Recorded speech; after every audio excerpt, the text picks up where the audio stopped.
পাথর প্রতিমা বাজি বিস্ফোরণে মৃত বেড়ে ৮। সবুজ বাজি তৈরির আড়ালে অবৈধ বাজির কারবার। এনআইএ তদন্তের দাবি বিজেপির। দুই মালিকের বিরুদ্ধে জামিন অযোগ্য ধারায় মামলা। দক্ষিণবঙ্গে ফের ভয়াবহ বাজি বিস্ফোরণের ঘটনা। এবার দক্ষিণ ২৪ পরগনার পাথর প্রতিমায় ঢোলাহাট থানার অন্তর্গত দক্ষিণ রায়পুরের ৩ নম্বর ঘেরিতে বাজি বিপর্যয়। সোমবার রাতে ঘটে যাওয়া বিস্ফোরণে এক পরিবারের ৩টি শিশু সহ ৭ জন সদস্য প্রাণ হারান। পরে আশঙ্কাজনক অবস্থায় হাসপাতালে ভর্তি অন্য একজনের মৃত্যু হয় মঙ্গলবার সকালে। ফলে মৃতের সংখ্যা বেড়ে দাঁড়ালো ৮।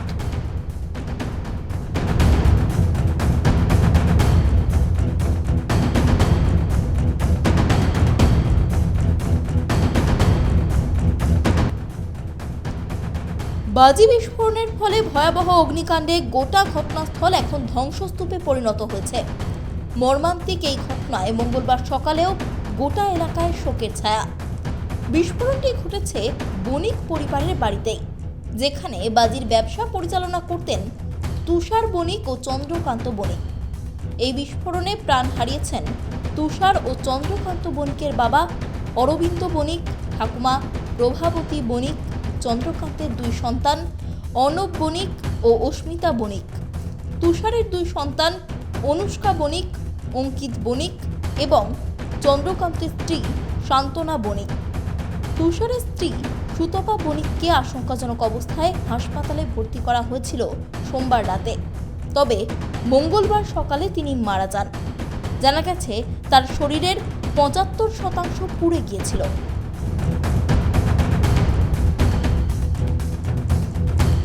জানা গেছে দীর্ঘদিন ধরে বাজির ব্যবসা পরিচালনা করছিল ওই বণিক পরিবার। তাদের কাছে সবুজ বাজি তৈরির জন্য অনুমোদিত লাইসেন্সও ছিল। তবে ওই লাইসেন্সের আড়ালে অবৈধ বাজি তৈরির কাজ চলছিল কিনা তা নিয়ে প্রশ্ন উঠছে। দিন কয়েকের মধ্যে এলাকায় বাসন্তী পুজো রয়েছে।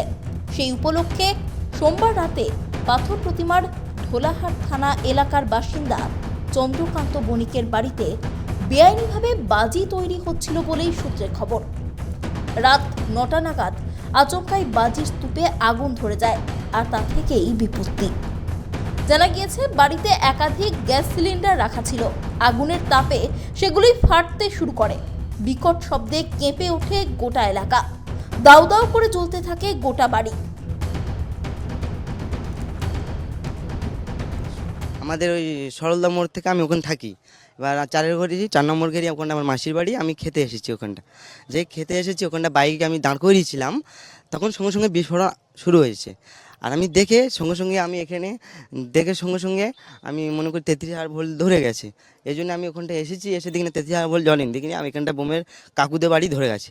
আমি সে বুঝে বাইকটা নিয়ে, আমি একটা বাইক তৈরি করেছিলাম, সেই বাইকটা নিয়ে ছুটে আমি এখানে এসে দেখি কাকুদের বাড়ি প্রচুর বিস্ফোরণ হচ্ছে। এদিকে বিস্ফোরণের পর গোটা রাত পেরিয়ে গেলেও এখনও আতঙ্কে কাঁটা এলাকার বাসিন্দারা।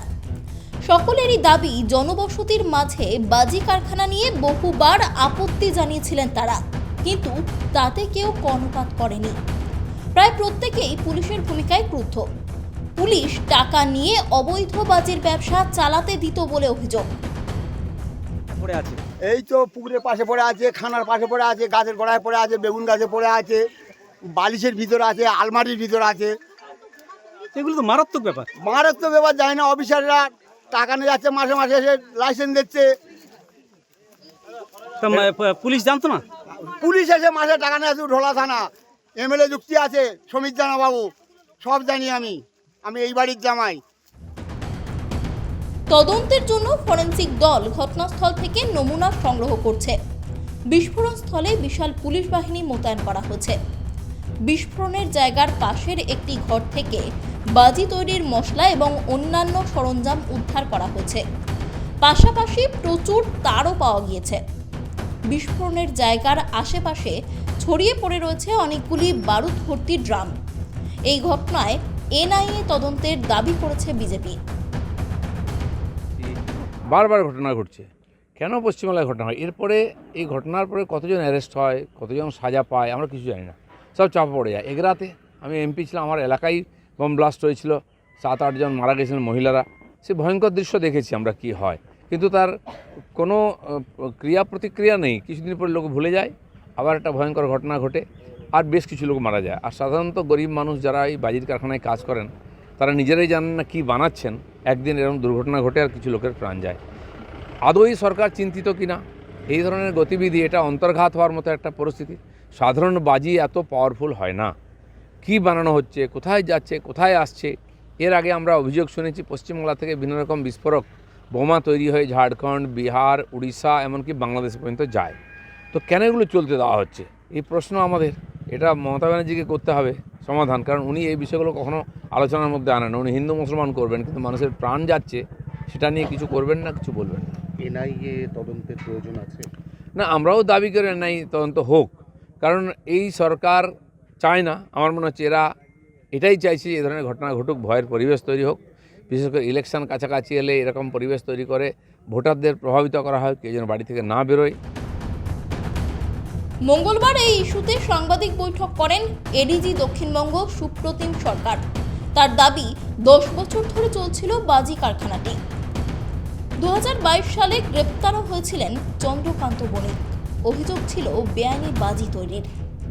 এখানে উঠছে প্রশ্ন, 10 বছর ধরে বাজি কারখানাটি চললেও পুলিশের কোনো নজরদারি ছিল না। চন্দ্রকান্ত বণিকের গ্রেপ্তারির পরেও কেন পুলিশ অনুমোদনের বিষয়টি খতিয়ে দেখল না? বিস্ফোরণের সময় বাড়িতে ছিলেন না তুষার, চন্দ্রকান্ত ও তাদের মা। ফলে বণিক পরিবারের ওই 3 জন সদস্য বেঁচে গিয়েছেন। সোমবার রাতের ওই দুর্ঘটনায় ইতিমধ্যে পদক্ষেপ গ্রহণ করেছে পুলিশও।